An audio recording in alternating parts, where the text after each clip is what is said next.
Matthew 20. For the kingdom of heaven is like the landowner who went out early one morning to hire workers for his vineyard. He agreed to pay the normal daily wage and sent them out to work. At 9 o'clock in the morning, he was passing through the marketplace and saw some people standing around doing nothing. So he hired them, telling them he would pay them whatever was right at the end of the day. So they went to work in the vineyard. At noon and again at 3 o'clock, he did the same thing. At 5 o'clock that afternoon, he was in town again and saw some more people standing around. He asked them, "Why haven't you been working today?" They replied, "Because no one hired us." The landowner told them, "Then go out and join the others in my vineyard."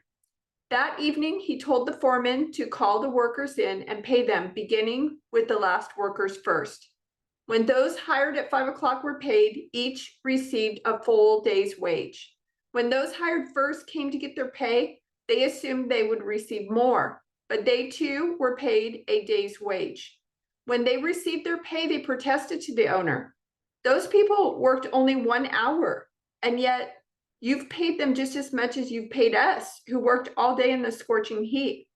He answered one of them, "Friend, I haven't been unfair. Didn't you agree to work all day for the usual wage? Take your money and go. I wanted to pay this last worker the same as you. Is it against the law for me to do what I want with my money? Should you be jealous because I am kind to others?" So those who are last now will be first then, and those who are first will be last. They were now on the way up to Jerusalem, and Jesus was walking ahead of them. The disciples were filled with awe, and the people following behind were overwhelmed with fear. Taking the 12 disciples aside, Jesus once more began to describe everything that was about to happen to him. "Listen," he said, "we're going up to Jerusalem, where the Son of Man will be betrayed to the leading priests and the teachers of religious law. They will sentence him to die and hand him over to the Romans. They will mock him, spit on him, flog him with a whip, and kill him. But after 3 days, he will rise again." As Jesus was going up to Jerusalem, he took the 12 disciples aside privately and told them what was going to happen to him. "Listen," he said, "we're going up to Jerusalem, where the Son of Man will be betrayed to the leading priests and the teachers of religious law. They will sentence him to die. Then they will hand him over to the Romans to be mocked, flogged with a whip, and crucified. But on the third day, he will be raised from the dead." Taking the 12 disciples aside, Jesus said, "Listen, we're going up to Jerusalem, where all the predictions of the prophets concerning the Son of Man will come true. He will be handed over to the Romans, and he will be mocked, treated shamefully, and spit upon. They will flog him with a whip and kill him. But on the third day, he will rise again." But they didn't understand any of this. The significance of his words was hidden from them, and they failed to grasp what he was talking about. Then James and John, the sons of Zebedee, came over and spoke to him. "Teacher," they said, "we want you to do us a favor." "What is your request?" he asked. They replied, "When you sit on your glorious throne, we want to sit in places of honor next to you, one on your right and the other on your left." But Jesus said to them, "You don't know what you are asking. Are you able to drink from the bitter cup of suffering I am about to drink? Are you able to be baptized with the baptism of suffering I must be baptized with?" "Oh, yes," they replied, "we are able." Then Jesus told them, "You will indeed drink from my bitter cup and be baptized with my baptism of suffering. But I have no right to say who will sit on my right or my left. God has prepared those places for the ones he has chosen." When the 10 other disciples heard what James and John had asked, they were indignant. So Jesus called them together and said, "You know that the rulers in this world lord it over their people, and officials flaunt their authority over those under them. But among you, it will be different. Whoever wants to be a leader among you must be your servant, and whoever wants to be first among you must be the slave of everyone else. For even the Son of Man came not to be served, but to serve others, and to give his life as a ransom for many." Then the mother of James and John, the sons of Zebedee, came to Jesus with her sons. She knelt respectfully to ask a favor. "What is your request?" he asked. She replied, "In your kingdom, please let my two sons sit in places of honor next to you, one on your right and the other on your left." But Jesus answered by saying to them, "You don't know what you are asking. Are you able to drink from the bitter cup of suffering I'm about to drink?" "Oh, yes," they replied, "we are able." Jesus told them, "You will indeed drink from my bitter cup, but I have no right to say who will sit on my right or my left. My Father has prepared those places for the ones he has chosen." When the 10 other disciples heard what James and John had asked, they were indignant. But Jesus called them together and said, "You know that the rulers in this world lord it over their people, and officials flaunt their authority over those under them. But among you it will be different.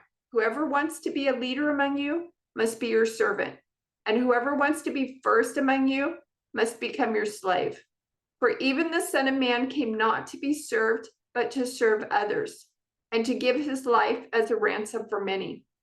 As Jesus and the disciples left the town of Jericho, a large crowd followed behind. 2 blind men were sitting beside the road. When they heard that Jesus was coming that way, they began shouting, "Lord, Son of David, have mercy on us."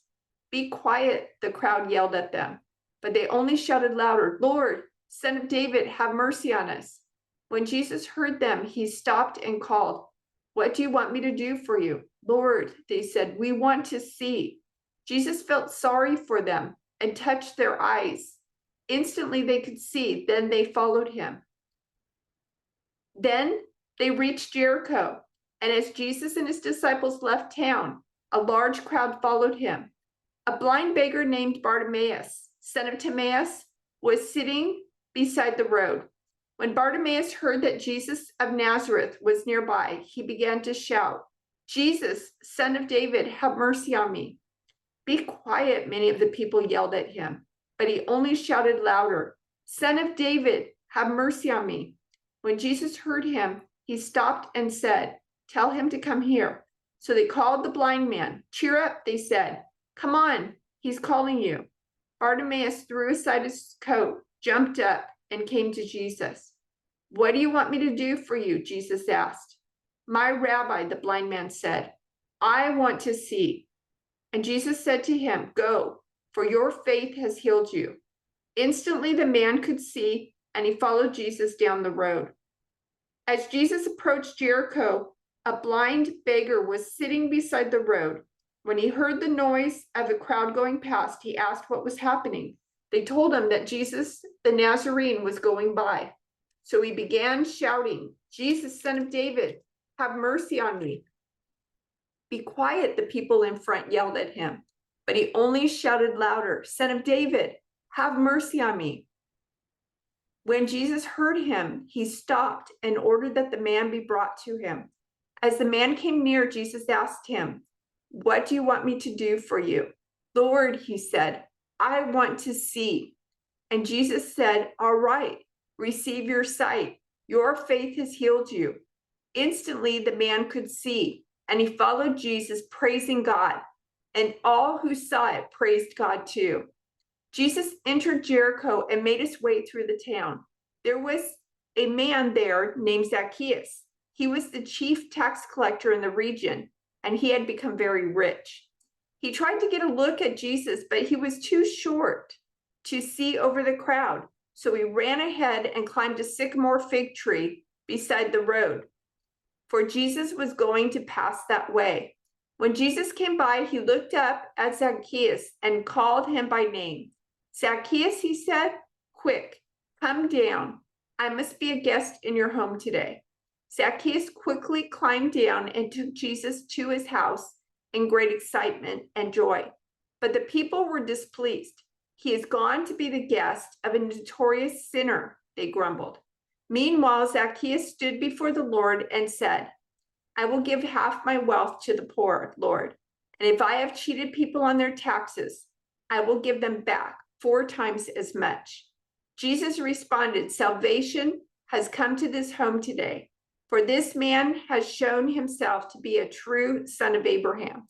For the Son of Man came to seek and save those who are lost." The crowd was listening to everything Jesus said, and because he was nearing Jerusalem, he told them a story to correct the impression that the kingdom of God would begin right away. He said, "A nobleman was called away to a distant empire to be crowned king and then return. Before he left, he called together 10 of his servants and divided among them 10 pounds of silver, saying, 'Invest this for me while I am gone.' But his people hated him and sent a delegation after him to say, 'We do not want him to be our king.' After he was crowned king, he returned and called in the servants to whom he had given the money. He wanted to find out what their profits were. The first servant reported, 'Master, I invested your money and made 10 times the original amount.' 'Well done,' the king exclaimed. 'You are a good servant. You have been faithful with the little I entrusted to you. So you will be governor of 10 cities as your reward.' The next servant reported, 'Master, I invested your money and made 5 times the original amount.' 'Well done,' the king said. 'You will be governor over 5 cities.' But the third servant brought back only the original amount of money and said, 'Master, I hid your money and kept it safe. I was afraid because you are a hard man to deal with, taking what isn't yours and harvesting crops you didn't plant.' 'You wicked servant,' the king roared. 'Your own words condemn you. If you knew that I'm a hard man who takes what isn't mine and harvests crops I didn't plant, why didn't you deposit my money in the bank? At least I could have gotten some interest on it.' Then turning to the others standing nearby, the king ordered, 'Take the money from this servant and give it to the one who has 10 pounds. "'But master,' they said, 'he already has 10 pounds. "'Yes,' the king replied, 'and to those who use well what they are given, even more will be given. But from those who do nothing, even what little they have will be taken away. And as for these enemies of mine who didn't want me to be their king, bring them in and execute them right here in front of me.'"